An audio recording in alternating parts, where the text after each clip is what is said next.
safeguard against concentration of private power as well.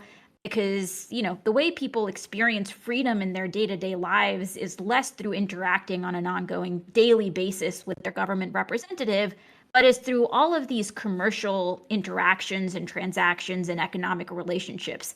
And so if you allow bullying and coercion to be okay in our economic realm, that's really going to undermine people's experience of freedom and liberty, right? And so the principles of antitrust and anti-monopoly are actually foundational to our country as a democracy.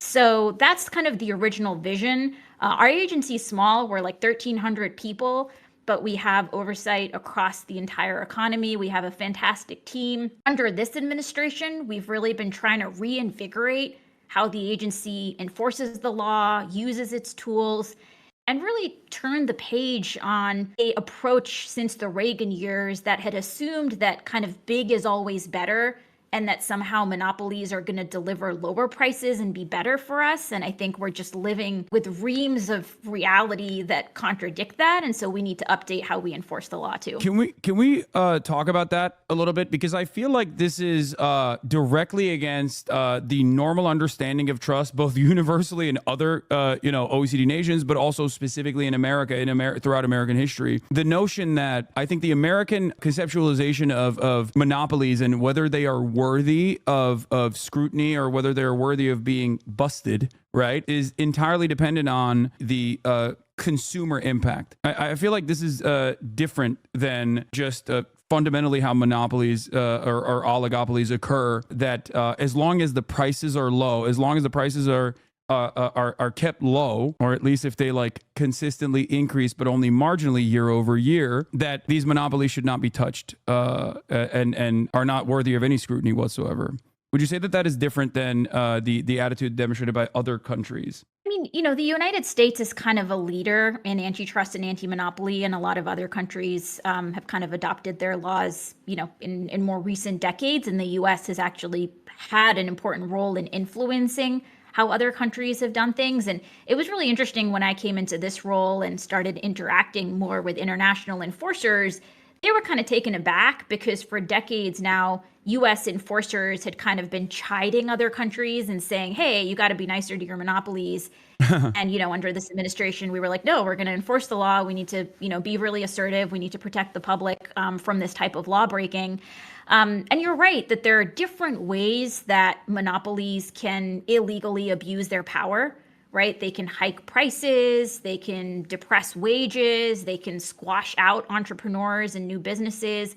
And I think what's been really perverse is that even if you say, okay, what the philosophy of the last 40 years was we're only going to address law violations by monopolies that they're raising prices, that we've actually seen higher prices in a whole set of areas. And so that approach on its own terms seems to have failed in ways that created kind of the opening to come in and say, hey, we're going to, take a fresh look and reinvigorate things.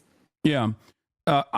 Because the obvious elimination of competition is if you want to be the domineering force in a market, then inevitably when there's no more competition remaining, you get to set the prices, and you can slowly but surely, depending on how much you want to improve your profit margins, increase the prices, or at the very least tackle certain other aspects of the productive forces, i.e. labor, and consistently make labor conditions worse and worse, or never really keep up never increase wages in a meaningful way. And I think it harms both workers, but it also ultimately inevitably harms the consumers as well. Obviously, I am on a platform that's owned by Amazon, but I have to ask you, as someone who has been very critical of Jeff Bezos' practices and Amazon in general, you wrote a formative work at, I believe, Yale Law School that specifically tackled Amazon as a monopoly. And I was wondering if you could talk a little bit about that and what that journey was that got you to become the commissioner of the FTC at such a young age. Yeah, so I had a bit of a funny backdoor way into all of this work, which was I actually originally wanted to be a journalist and a reporter. I graduated during the financial crisis, where terrible profession. Jobs generally were hard. You're doing Yeah, so much more important work, I think. but ended up kind of landing with a think tank that had a little bit more of a journalism bent to it. But my job was really to do research to understand had different industries and markets evolved over decades. And so my job was to document market structure, which can sound kind of technical. But basically, I was kind of doing deep dives into areas like agriculture, like book publishing, like airlines, like rental cars, like all sorts of commodity markets. And across the board, and somewhat of an underappreciated trend in our economy, has been one of systemic consolidation. So, where decades ago in a particular market, you had dozens and dozens of competitors, today, in part through mergers and acquisitions, you've gone from dozens to just a handful. And sometimes this degree of consolidation can kind of be masked from people because you can go to the grocery store and see dozens of brands, be it in laundry detergent or diapers or what have you. But actually, those dozens of brands are still only controlled by a handful of companies, right? Yeah. And so there can be this illusion of choice, and that consolidation and centralization of power was something that was really fascinating to me, especially since we had these laws on the books that were supposed to be anti-monopoly, but it seemed that some of these laws were instead now facilitating that very consolidation, monopolization. So I just became really fascinated and like, how did this happen?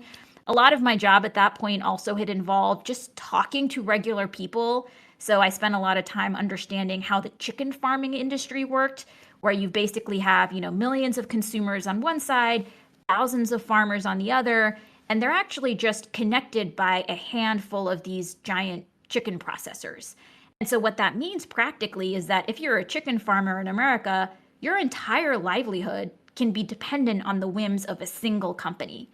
And talking to these chicken farmers, you sensed a real sense of fear, honestly, about not wanting to get on the wrong side of this firm, about waking up one day and getting handed the sickly chicks instead of the healthy ones. And it was just an exercise of arbitrary power that our nation and our values are supposed to be against. And so fast forward, I decided to go to law school, ended up writing this paper that was in part informed by the conversations I had with investors and the small businesses that were selling on Amazon.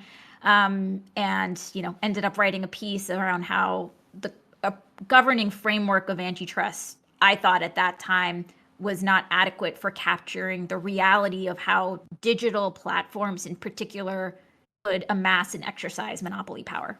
I mean, one of the predatory practices of Amazon that's like pretty obvious for people is routinely trying to purchase using the algorithm that they have inside of their sales structure to figure out like what products are actually working really well, and then as far as I understand, either trying to buy out these companies in its entirety, or if they don't play ball, if they want to retain ownership over their product, like creating an alternative product, pushing I believe it was a diaper, right? Like there's a diaper company, there's like a story around a diaper company that's like very famous, creating a Amazon basic version of that same product, pushing down within its own search function the competitive product, and also underpricing like the new competitive product that they've made in an effort to basically destroy this smaller producer, with the hopes of either down the line purchasing them for pennies on the dollar, or just completely crippling them and bankrupting them. This practice, undercutting, I think, is commonplace in virtually every aspect of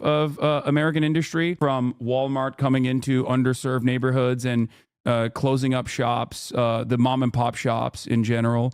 And then when there's no more profit to be squeezed out in these underserved neighborhoods, like just closing up shop and leaving entirely, leaving places like West Virginia, for example, without any sort of grocery chain that they can rely on. And it's a pretty damaging practice, but it's oftentimes not immediately addressed. And I wanted to talk briefly about the communication strategies, because something that I've always been fascinated by is the invisible ways in which the government works that we kind of take for granted, from the FDA, all the regulatory agencies like the FDA down to the FTC, SEC, and or even like the National Weather Service, for example. Like we don't really factor in the ways in which like our lives are made better and improved